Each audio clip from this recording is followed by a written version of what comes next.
commencer par ôter les caches pommelles.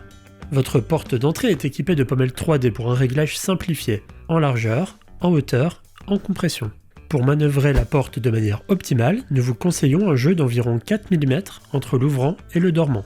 Si votre porte résiste à la fermeture, cela signifie que l'ouvrant est trop comprimé sur le dormant. Dévissez la vis numéro 3 à l'aide de la clé Allen 4 mm pour diminuer la compression de l'ouvrant sur le dormant. Resserrez ensuite la vis d'appui A jusqu'à ce qu'elle soit en appui sur la platine. Ces manipulations sont à dupliquer sur les 4 pommelles de la porte de manière uniforme. Si les pennerons de la serrure ne prennent pas correctement leur place dans la gâche, cela signifie que l'ouvrant est trop bas ou trop haut. Vissez le point de réglage numéro 2 pour remonter l'ouvrant. Ces manipulations sont à dupliquer sur les 4 pommelles de la porte de manière uniforme.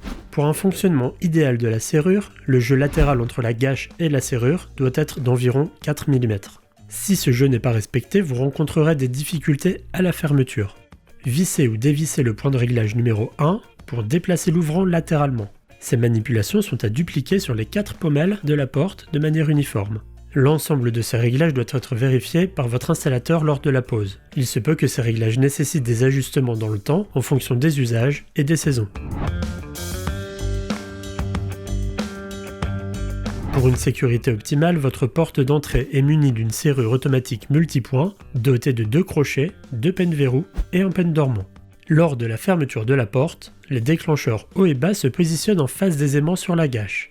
Les crochets et pennes sortent et sont alors en position de verrouillage. Le verrouillage à la clé permet de sortir le penne dormant et de condamner la porte. Un seul tour est nécessaire.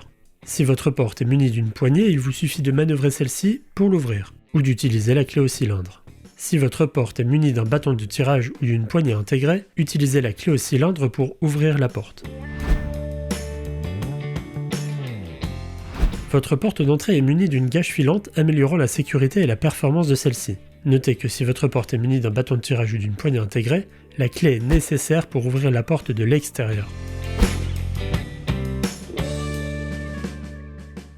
Si votre porte passage est munie de la fonction penne journalier, son activation vous permettra d'ouvrir la porte par une simple poussée. Pour cela, mettez le penne journalier en position libre à l'aide du petit verrou, puis restez appuyé sur la béquille et déplacez le curseur présent sur la serrure. Avec cette action, les crochets et penne-verrous haut et bas sont condamnés et la serrure se verrouillera automatiquement sur le penne central. Cette action vous permet d'ouvrir la porte par une simple poussée. En actionnant le petit verrou sur le penne journalier et switch sur la serrure, votre porte sera à nouveau verrouillée.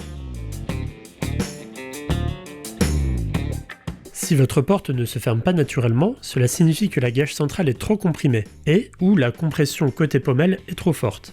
Desserrez les 2 vis de serrage S de la gâche centrale à l'aide d'un tournevis cruciforme et déplacez la gâche pour décomprimer l'ouvrant. Resserrez ensuite les vis de serrage S.